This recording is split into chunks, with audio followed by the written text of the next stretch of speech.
Good morning and welcome to the Jim Clark rally. Well, the rally hasn't actually started yet, but I'm wearing my BRC kit, so it is close enough. It's actually Thursday right now and the rally doesn't get underway until tomorrow evening. I am here in Berwick-upon-Tweed at the minute, in my Premier Inn, as you can probably tell by the purple lighting. I'm down a day early to do a little bit of filming. We've got some links to do, some planning to get done. So I'm going to bring you along for the entire weekend and show you what it is like working with ITV to document the British Rally Championship.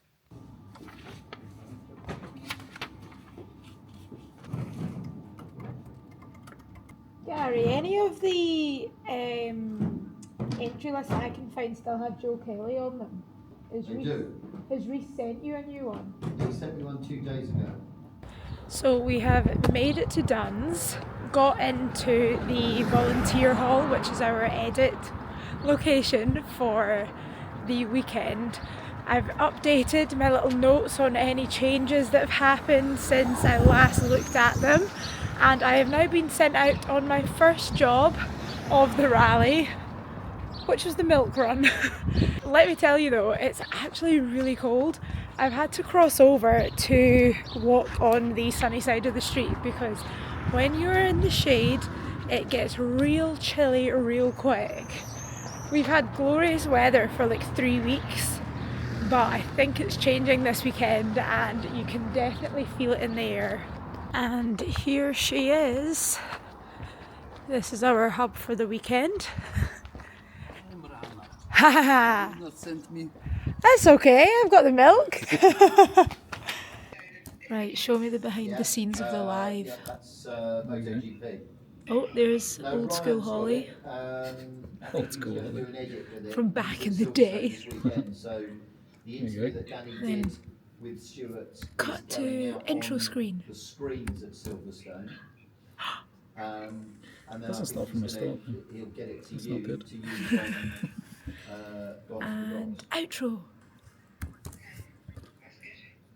God, I should be a producer. Cut to Hollie Cam. No signal. Hollie Cam. Nice. I've also been given a little cue card. Look at it. So professional. So we've made it to Duns Castle to film the intro to the programme. Look how incredible this is. To Duns Castle here in Scotland, the third round of the British Rally Championship. Right, we need to go. You need to stay here. Right. He needs to go the other side. Then we'll pick up the Pro Bike banners.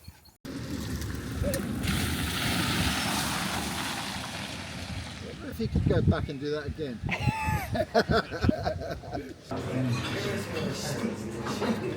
Taking in the local culture, e.g. Pearsons of Duns. I mean, I did say. Done that. Done that. So we need the interview. We can't do that. Done that. Next on the magical mystery tour of Duns. Done that. Done that. You're working on your Scottish Charge accent. towards equality. Easy. This isn't in the workshops and the service areas. Gary Pearson. So Hollie will say something like, now a chance for us to find out a bit more about one of our drivers, Marion Evans. And he said, Right. Voiceover time. Talk. Hello, testing, 1, 2. Hello, my name is Hollie.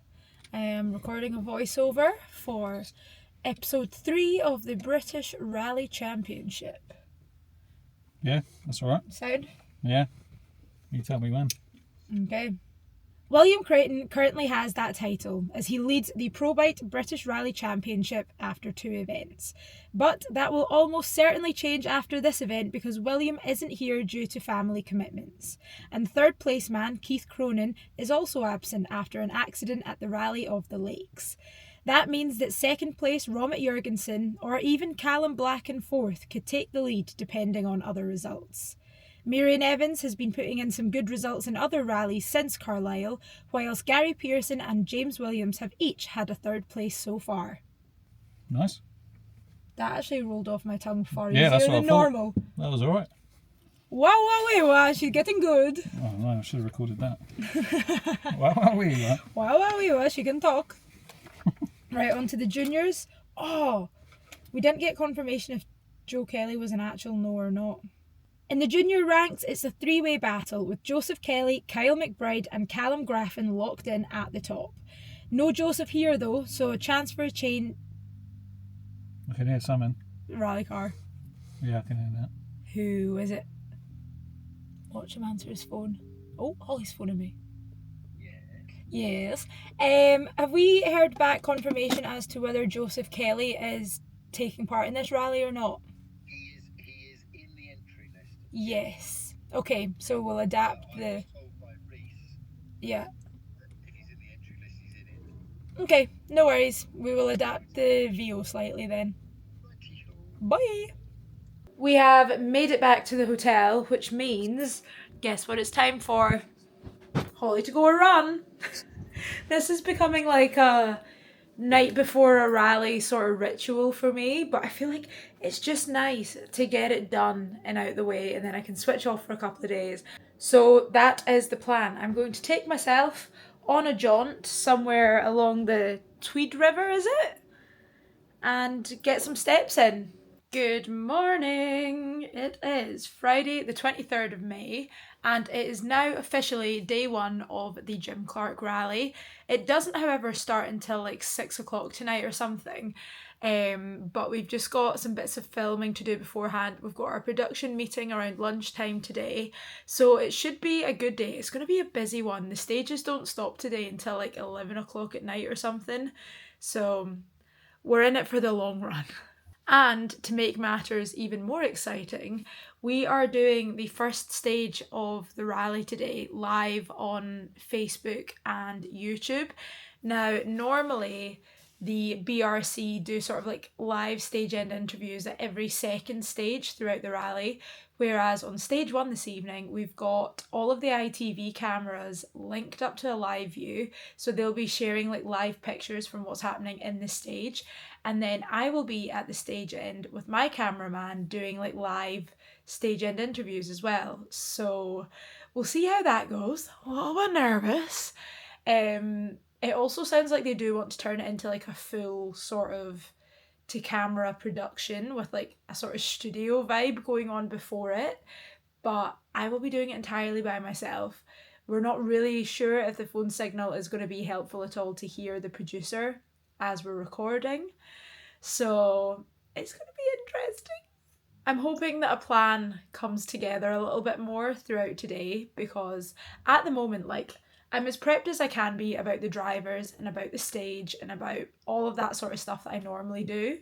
But it's just a brand new format and we've not done a trial of it. Like, the trial is going to be the first stage tonight, which is terrifying, but we'll make it work. Whatever happens, happens, and I will bring you along for it. So let's go.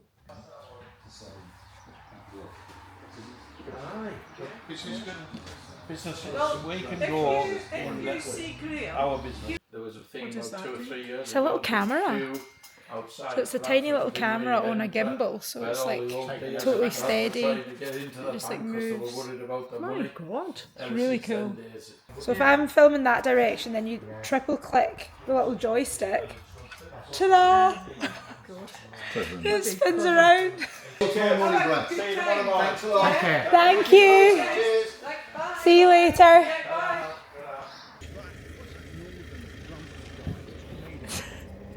Listen to these two. Well, he's grumpy. Talk about loose women, listen to you two. No, we were just saying, loose men. Loose men. If you are in the day, you're with Andy, or you'll be dropped off by Andy. You get dropped off and then it's like a half a mile walked. Thank you very much. Yeah. Put your chairs back. Interviews are now done. Meetings are all done, which means it's lunchtime.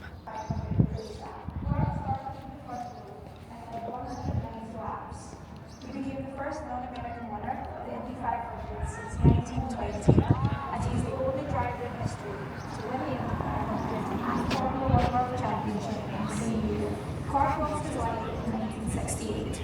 World War II race in Germany. But his legacy will forever be immortalised here in the Scottish borders and in the village of Trownside, which he called home. Well, that isn't jarring at all, is it? I can hear double. I was walking closer and closer and I was like, Biggest hero around. so that is me.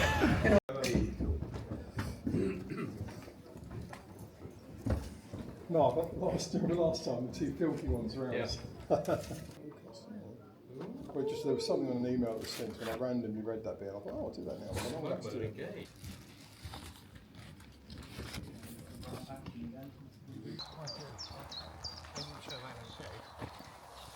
Just want to check this battery. Oh, now he says. Yeah, I know. Should be alright, but. Okay, I'm going Oh, this yeah, way it's a then. full battery. Wahoo! Right, you're going to the finish. So long. And we are finally hitting the stages. I feel like I've been at this rally forever and nothing's actually happened yet. I think. Yeah. It's been a lifetime. Hurry up and wait. Hurry up and wait. But we are finally at stage 1. We're doing our little live stream from here, so we're going to get ourselves set up. It's about 2 hours until the stage starts. So we've got plenty of time to get set up, test that everything works, and then it's all just hoping for the best. Now this is how you do a stage end. Got Gordon Ramsay. Don't forget, we got plenty of black pepper. Oh, there we go, only the finest. We are now live on our little group call with everyone. We've got the producer, the other camera people out on the stage. Sean's there, risen up the radio lady. And I've got my little cheat sheet. It's all coming together, guys. This is very interesting. Very exciting. It's like telly for the first time. Telly for the first time. You know, the first person on Australian TV was Bruce Gingell. Right, where are we going then for this intro? Not just yet, but where would you like us to start? Here comes the zero car.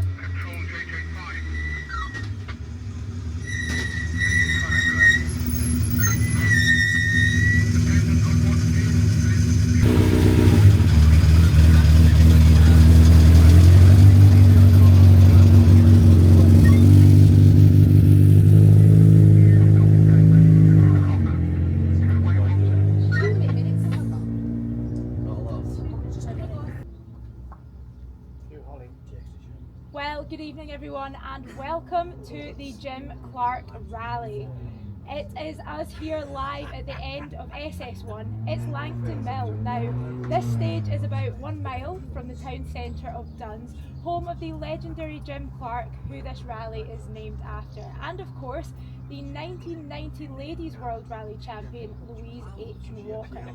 The leaderboard at the moment currently looks like Will Crichton sitting at the top, Gromit Jurgensen following behind in second, and then Keith Cronin in third.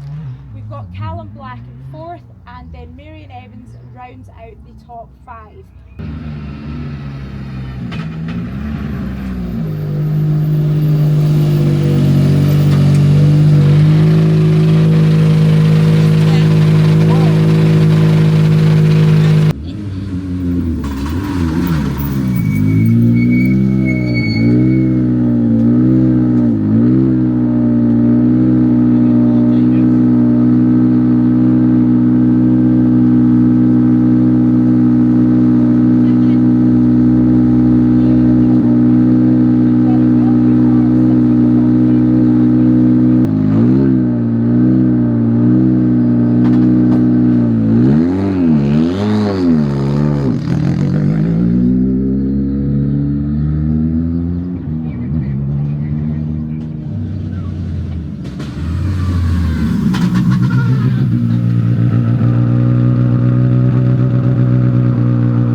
That's the reason.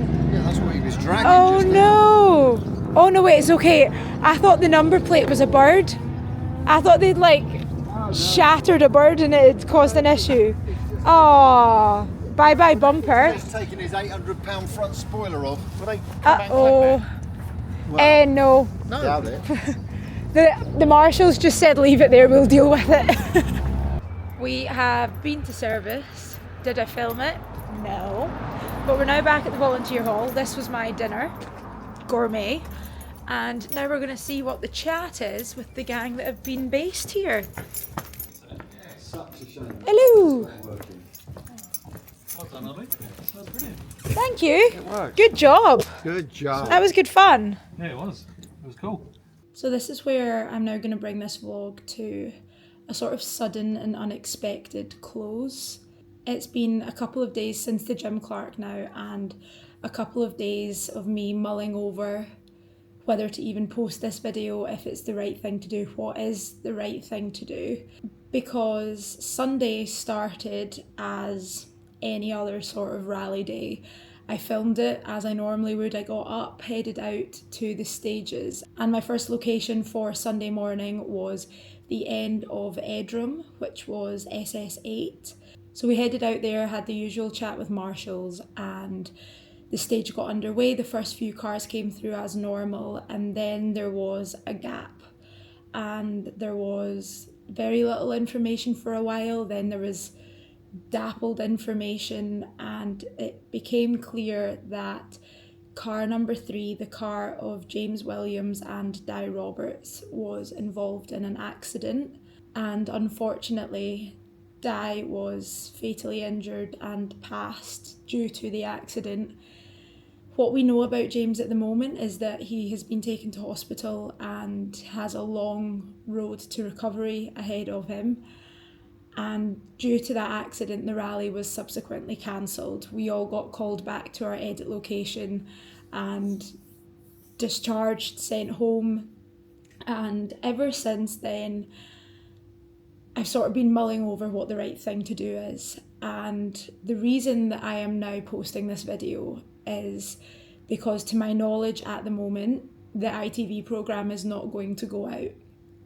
And while I totally understand why that decision has been made, there is another part of me that feels as though we can't just pretend that the events of the weekend didn't happen.